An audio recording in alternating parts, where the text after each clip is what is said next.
नमस्कार दोस्तों, आप सभी का स्वागत है। तो आज मैं आपको जानकारी देने जा रहा हूँ और बहुत ही महत्वपूर्ण जानकारी है, और वो है मधुमक्खियों के बारे में। मधुमक्खियाँ हमारे जीवन के लिए, धरती के लिए कितनी ज़रूरी हैं, और इसका क्या वनस्पति के ऊपर इसका जो मुख्य रोल है वो क्या है, इन सभी के बारे में, और ये कैसे काम करती हैं, तो ये कितनी महत्वपूर्ण है हमारे लिए, इसके बारे में मैं आपको जानकारी दूंगा। और दोस्तों, अगर आपने अभी तक चैनल को सब्सक्राइब नहीं किया तो चैनल को सब्सक्राइब जरूर कर ले, ताकि और आइकन बटन बेल को ज़रूर दबा ले, ताकि हर आने वाली नई नोटिफिकेशन आप तक पहुंचती रहे। तो अभी मैं आपको ये मधुमक्खियों के बारे में जानकारी देने जा रहा हूं। तो इसके लिए महान वैज्ञानिक एल्बर्ट आइंस्टाइन ने कहा है कि अगर मधुमक्खियां ये धरती से अलोप हो जाएं, ख़त्म हो जाए, तो मनुष्य को भी अपने ज़्यादा लंबा समय जीने की उम्मीद नहीं करनी चाहिए। क्योंकि उनका है कि मधुमक्खियों के बिना किसी भी पराग, किसी वनस्पति, किसी जानवर और किसी का भी धरती पे रहना संभव ही नहीं है। स्पष्ट है कि इसमें जाहिर सी बात है कि ये मधुमक्खियों के द्वारा जो की जाने वाली एक परागण क्रिया है, जिसके कारण ये फसलें, ये वनस्पति, ये पौधे वातावरण में उगते हैं, बड़े होते हैं, इसमें जो फसल पैदा होती है, तो इनकी जो मधुमक्खियों की परागण क्रिया है, ये ही मुख्य कारण है। और मनुष्य के पेट भरने के लिए जो अनाज है, उसका भी एक मुख्य कारण ये है। तो शहद की ये जो मधुमक्खियां हैं, इनकी अलग अलग किस्में होती हैं, कई किस्में हैं इसकी।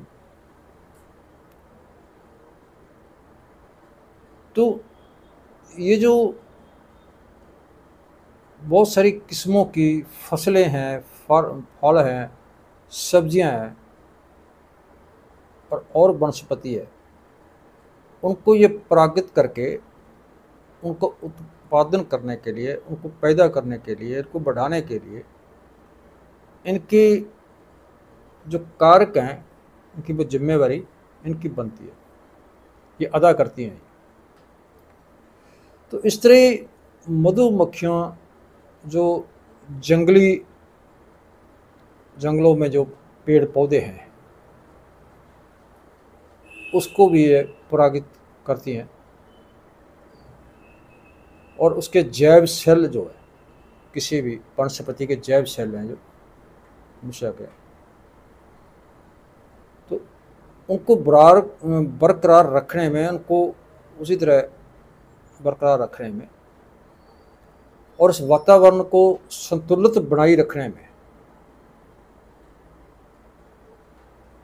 ये एक बहुत ही बड़ा और महत्वपूर्ण भूमिका अदा करती हैं मधुमक्खियों की।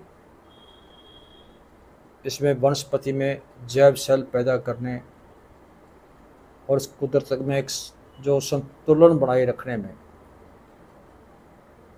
तो इसका बहुत बड़ा मधुमक्खियों की एक देन है,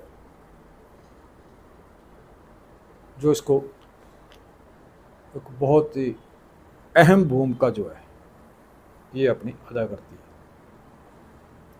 तो अब बात करते हैं मक्खियों की जैसे पहले कहा भी किस्में कितनी होती हैं।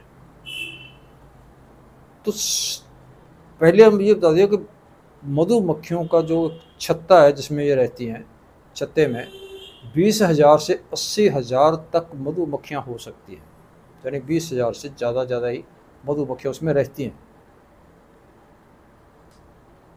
और उसके अंदर जो जीवन है, इनका जो जीवन है मधुमक्खियों का, उस छत्ते के अंदर जो उसने घर बनाया जिसके अंदर शहद होता है, तो उसको वो बिल्कुल तरीके से एक तरीके से और बड़े सुचारू ढंग से उसको तरतीब किया होता है।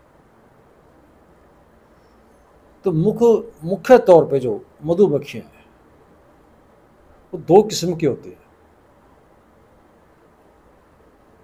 एक नर और दूसरी मादा। और उसके अंदर भी जो मादा मक्खी हैं, मादा मक्खी के आगे भी 2 किस्म की होती हैं, एक रानी मक्खी और एक कामगार मक्खी, या कह लो मजदूर मक्खी। तो ये जो नर किस्म की मक्खी है, नर है जो, वो एक ही किस्म की होती है, जिनको ड्रोनज कहा जाता है। अब बात करते हैं रानी मक्खी की। तो ये जो पूरा का पूरा मधुमक्खियों का जो घर है, वो छत्ता है उनका, उसमें चाहे 20,000 मधुमक्खी रह रही है, चाहे 50,000 है, चाहे 80,000 है, चाहे 10,000 है, 40,000 है, तो उसकी जो मुखी है उन सभी की वो रानी मक्खी ही होती है। और एक ही छत्ते में, एक ही घर में सिर्फ एक ही रानी मक्खी होती है, और बाकी चाहे उनके कितने भी हजारों में हो। तो उसकी जो आयु है रानी मक्खी की, वो 4 से 5 वर्ष तक होती है। और इसका जो मुख्य काम है रानी मक्खी का, वो है सिर्फ अंडे देना। तो ये एक बार में 1500 से 2000 तक के अंडे है वो ये देती है। और अपनी पूरी ज़िंदगी में ये करीब 10 लाख से, यानी पूरी ज़िंदगी में अपनी जो रानी मक्खी है 10 लाख से ज़्यादा ये अंडे देती है। तो इसका जो आकार है वो दूसरी मक्खियों से बड़ा होता है, और दूसरी मक्खियाँ जो इसके आकार में बहुत छोटी होती है। तो ये आकार की वजह से बड़ी आसानी से पहचानी जा सकती है ये जो रानी मक्खी है। तो रानी मक्खी जो है ये एक खास एक रसायन छोड़ती है, और उस रसायन के साथ ही उस छत्ते के अंदर उस काम को, जो वो काम है, मतलब जो काम दूसरी कामगार मक्खियाँ काम करती हैं, जो सारा वो छत्ते के अंदर जो काम है उसको नियमित करती है ये। और जब ये बूढ़ी हो जाती है तो इसके अंदर वो रसायन का जो निर्माण है वो पूरी तरह से नहीं हो पाता, और ये कह लो कि वो नहीं कर पाती। तो फिर जो कर्मचारी मक्खियाँ हैं, कामगार मक्खियाँ हैं, वो इसको मार देती हैं, लेकिन इसके लार्वे से वो एक और रानी मक्खी जो है वो तैयार कर लेती है। यानी इनकी जो मतलब जो मक्खियों का भी एक अजब सार है। तो ये रानी मक्खी जो है इसको एक खास प्रकार का पदार्थ जो है खाने के लिए दिया जाता है कर्मचारी मक्खियों की ओर से, कामगार मक्खियों की ओर से, जिसको रॉयल जेली भी कहते हैं, जो एक दूध की तरह सफ़ेद और गाढ़ा होता है। तो बाकी की जो कर्मचारी मक्खियाँ हैं वो रानी मक्खी की सहायता के लिए उसके चारों ओर मौजूद रहती है।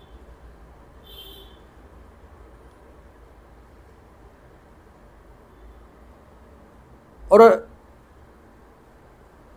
उसकी वो देखभाल करती है। अब ड्रोनज जो नर मक्खी है,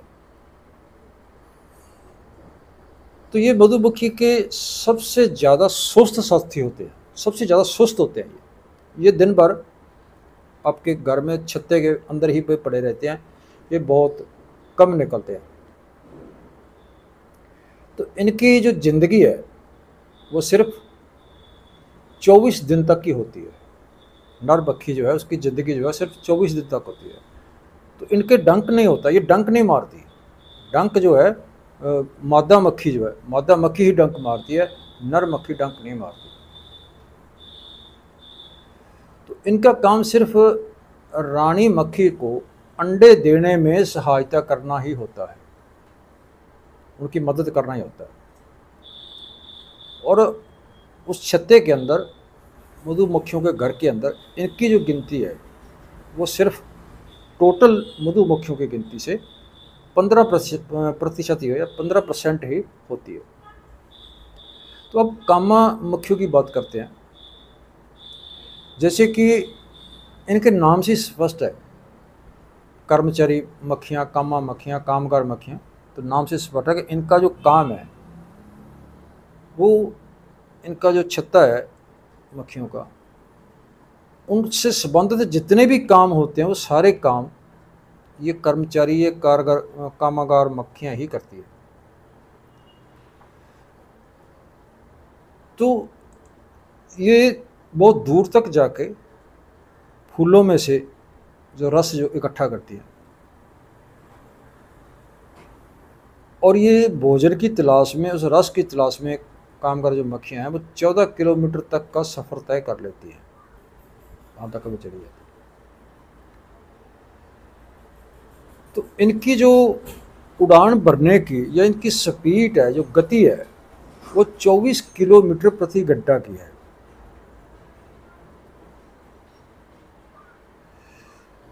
तो ये कर्मचारी मक्खियाँ जो है आकार में बहुत छोटी होती हैं। ये इनका जो उम्र है वो करीब 6 हफ्ते होती है, यानी कि 1.5 महीना। तो जब ये किसी को डंक मारती हैं, मक्खी जो मधुमक्खी है, जब किसी को डंक मारती है, डंक मारने के बाद ये खुद भी मर जाती है। तो इनका जो काम है उस छत्ते की सफाई करना, उसकी रख रखाव करना, उसके अंदर शहद इकट्ठा करना, और उस छत्ते को ठंडा रखना, ये भी एक उनका, छत्ते की निगरानी करना, लार्वे का पालन पोषण करना, उसको बढ़ाना, रानी मक्खी की सेवा करना, और जो खान पीन का उनका जो है सामान है उसको इकट्ठा करना, इन कर्मचारी मक्खियों का जो मुख्य काम होता है ये करना। और ये काम सिर्फ कामगार मक्खियाँ ही करती हैं, कर्मचारी मक्खियाँ ही करती हैं। तो ये सबसे ज़्यादा काम करने की श्रेणी में आती है मक्खियाँ। तो अब बात करते हैं जो मधुमक्खियाँ हैं वो शहद को कैसे तैयार करती है, जो उसके छत्ते के अंदर शहद होता है उसको कैसे बनाती है। तो मधुमक्खियाँ अपनी बहुत ही एक ना पाइप नुमा बारीक जो जीभ है, इसकी पाइप नुमा जीभ होती है इसकी, जो बहुत बारीक और पाइप नुमा, जैसे एक टीके की सिरंज होती है, जैसे इस तरह से अंदर सुराख होता है। तो उसके जरिए फूलों के अंदर में से रस इकट्ठा करती हैं फूलों से, और उसके बाद उसको, इसके शरीर में एक विशेष थैली है जिसके अंदर ये जमा कर लेती हैं। तो उसको जमा करने के बाद वहाँ रख लेती हैं, फिर वापस वहाँ पे आती है अपने छत्ते के अंदर। तो फिर वो जो रस है जो उन्होंने जमा किया हुआ है, वो रस दूसरी मक्खियों को के सुपुर्द कर देती है, उनको सौंप देती है। तो वो मक्खियाँ जो हैं वो रस को चबाती हैं मुंह में। तो इनके जो मधुमक्खियों के मुंह में एक ग्रंथि होती है, तो उस ग्रंथि में एंजाइम होते हैं। तो जैसे वो शहद को, जो उस रस को जो फूलों में से इकट्ठा किया गया, उसको चबाती हैं, तो वो एंजाइम जो है वो उसमें मिक्स हो जाते हैं, उसके अंदर मिक्स हो जाते हैं, उसमें मिल जाते हैं। और उसके बाद वो फिर उसको, जो उसके अंदर छोटे छोटे रखने बनाए होते हैं, छत्ते के अंदर खाने बनाए होते हैं, जो 6 भुज आकार के होते हैं, ज़्यादातर वो 6 भुज आकार के होते हैं। तो उसके अंदर ये छोड़ देती हैं, उसके अंदर वो रख देती हैं उनको, और अपने पंखों से, उसके अंदर रखने के बाद अपने पंखों से उसको हवा देती हैं, ये ठंडा करती हैं उसको सुखाती हैं, सूख जाता है वो। सुखाने के बाद जब वो, उसके शहद के अंदर पानी की मात्रा 18% रह जाती है, उससे भी कम रह जाती है, 18% या उससे थोड़ी कम रह जाती है, तो उसको अंदर जो वो रखने हैं जिसके अंदर उन्होंने शहद रखा है, तो उनको एक मोम की झिल्ली से उसको बंद कर देती है, उसको परत जो है उसके ऊपर चढ़ा देती हैं, और उसे शहद को उसके अंदर बंद कर दिया जाता है। तो उनके अंदर बंद किया हुआ शहद, उसके अंदर रखा हुआ शहद जो है वो लंबा समय तक, अनिश्चित समय तक, मतलब जो है सुरक्षित रहता है, वो खराब नहीं होता। तो क्या ये मधुमक्खियां जो है, क्या ये शहद हमारे खाने के लिए बनाती हैं? नहीं है। ये शहद हमारे खाने के लिए नहीं बनाती। मनुष्य ने तो शहद इनसे धक्के ज़बरदस्ती से ले लिया है, लेकिन ये अपने खुद के खाने के लिए बनाती है। कैसे? तो ये जो शहद है ये मधुमक्खियों का ही भोजन है, और ये शहद इकट्ठा करती रहती हैं उसके अंदर, छत्ते के अंदर। तो जैसे सर्दियों का मौसम आता है, तो जैसे और बहुत सारे जानवर है, जैसे कोई सांप, छिपकली या और ऐसे जानवर है जो सर्दियों के मौसम में नहीं निकलते, इसी तरह ये सर्दियों के मौसम में मधुमक्खियाँ भी बाहर नहीं निकलती, वो अपने छत्ते के ऊपर ही रहती है, कहीं नहीं जाती है। और वो जो शहद है उसको ये अपने खुराक के तौर पे इस्तेमाल करती हैं, और उससे वो अपना समय जो गुजारती हैं, जब वो और शहद तैयार नहीं कर सकती। तो ये जो शहद है वो छत्ते के आकार के हिसाब से ही उसमें तैयार होता है, छोटे बड़े छत्ते के हिसाब से। ये 10 kg से लेके 15 kg तक भी हो सकता है। तो जितनी इनको ज़रूरत पड़ती है उस हिसाब से ये शहद को तैयार करती हैं, और तैयार करके उसको जमा कर लेती हैं। यहाँ तक कि ये 25-25 kg तक भी शहद जो है अपने छत्ते के अंदर, अपने घर के अंदर इकट्ठा कर लेती है। तो कई बार अब मधुमक्खियों की ओर से इतनी मेहनत से तैयार किया हुआ शहद जो मनुष्य खुद अपने खाने के लिए उसको निकाल लेता है, उसको यूज़ करता है। तो अब तो उस शहद के लिए आजकल तो मनुष्य ने जो एक मधुमक्खी पालन का काम भी शुरू किया हुआ है, उसके बड़े बड़े फार्म बनाए हुए हैं। तो उस बक्सों के अंदर मधुमक्खी को रखा जाता है वहाँ पे उसको, और उनसे शहद तैयार करवाया जाता है, और उसको शहद को जो मनुष्य के खाने के लिए यूज़ किया जाता है। तो मधुमक्खियाँ जो वो छत्ता तैयार करती हैं जिसके अंदर ये रहती हैं, जिसके अंदर ये बच्चे और अंडे देती हैं, बच्चे पैदा करती हैं, उसको तैयार करती हैं, वो भी एक कमाल की कारीगरी का नमूना होता है। तो उनको तैयार करने के लिए वो मटेरियल कहाँ से लाती है, ये मैं आपको बताने जा रहा हूँ। उनको तैयार करने के लिए इनके शरीर के अंदर जो ग्रंथियाँ होती हैं, शरीर के अंदर कुछ ऐसी ग्रंथियाँ होती हैं जिनमें से मोम निकलती है, और उस मोम को ही, जो एक पेट के जो ग्रंथि है जिसमें मोम बनती है, मोम तैयार होती है और मोम निकलती है, वो पेट के इसके निचले हिस्से में होता है। तो उससे वो अपने छत्ते को बनाती है, तैयार करती हैं, और वो 6 भुजा वाला, जैसे गोल है ना, 3 भुजा 4 भुजा, लेकिन उनका जो छत्ता है उसका 6 भुजा वाला वो छत्ता तैयार करती है, जो कि इंजीनियरिंग का एक बा कमाल का जो उसको नक्शा माना जाता है। और सदियों से अंक शास्त्री जो है वो एक और चीज़ को इनसे शिक्षा लेते हैं। इनके जो 6 भुजा वो घर है बनाया हुआ इनका रहने के लिए, तो उनसे उन्होंने बहुत सारी चीज़ों का जो आंकलन किया है, और अंक शास्त्र में भी इसको उन जो 6 भुजाओं वाला उनका घर है उसके छत्ते में, तो वो मनुष्य के भी बहुत काम आया है, उसकी कारीगरी जो है। तो उनको जो अंक शास्त्री जो है, मतलब वो क्या सोचते हैं कि किसी भी वस्तु को अगर अलग अलग भागों में बांटना हो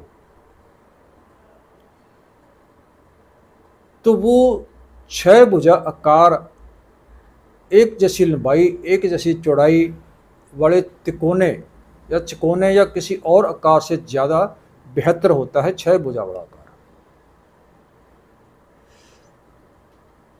तो ये 6 भुजा वाले आकार को इस्तेमाल करके किसी भी जगह को ज़्यादा से ज़्यादा इस्तेमाल किया जा सकता है, उसमें जगह बचाई जा सकती है। और इसको बनाने के लिए कम सामग्री की ज़रूरत होती है। तो वर्ष जो है मतलब 1999 में प्रोफेसर टॉमस हेल्स ने ये अंक शास्त्र के आधार पर, और ये उसने प्रमाण दिया था कि 6 भुजा आकार किसी और आकार से ज़्यादा फायदेमंद होता है। उसने ये भी दिखाया कि 6 भुजा आकार वाले किसी भी खाने को, किसी रखने को एक दूसरे के साथ इतनी मजबूती के साथ जुड़े होते हैं कि उनको बहुत कम सहारे की ज़रूरत होती है। और ये आकार किसी जगह को एक समान भाग में बराबर उसका जो बंटवारा है करने का सबसे बढ़िया तरीका है, किसी चीज़ को और उसका एक समान बंटवारा करने के। तो 6 भुजा जो आकार है वो सबसे बढ़िया तरीका है। तो ये 6 भुजा वाले आकार के खाने को, 6 भुजा वाले उस स्थान को बनाकर मधुमक्खियाँ पूरी जगह को बहुत ही बढ़िया तरीके से यूज़ करती है, उसका जो इस्तेमाल है बहुत बढ़िया तरीके से करती है। तो इस तरीके से बनाया गया वो छत्ता, जो मधुमक्खियों का छत्ता लमकर है बनाया गया, वो हल्का और काफ़ी ज़्यादा मजबूत होता है। और उसको खाने को बनाने के लिए जो समय भी है और जो मोम है जिसका वो बनाती हैं, वो भी उसमें कम खर्च होती है। तो इसमें कोई हैरानी की बात नहीं है कि मधुमक्खियों को बिल्डिंग बनाने का एक बेहतरीन कलाकार, एक बेहतरीन इंजीनियर, एक बेहतरीन नमूना कहा जा सकता है और कहा जाता है। तो ये था मधुमक्खियों के बारे में। और एक हमें जो मधुमक्खियों से शिक्षा मिलती है, वो सबसे बड़ी शिक्षा ये है कि ये संगठन बना के रखती हैं और सभी रल मिल के जैसे इसके बताया भी रानी मक्खी है और कामगार मक्खी है, कर्मचारी मक्खी है, ड्रोनज है, नर मक्खी है, तो अपना काम साथ मिलकर करती हैं। तो मनुष्य के लिए भी एक बहुत बड़ा संदेश है कि मनुष्य तभी कामयाब हो सकता है, तभी आगे बढ़ सकता है अगर वो साथ में मिलके एक साथ जुड़ के चले। जानकारी कैसी लगी, अच्छी लगी तो शेयर ज़रूर करना और चैनल को ज़्यादा से ज़्यादा शेयर करना और कमेंट करके दोस्तों ज़रूर बताना कि ये जानकारी आपको कैसी लगी। कल मिलते हैं किसी और जानकारी के साथ, तब तक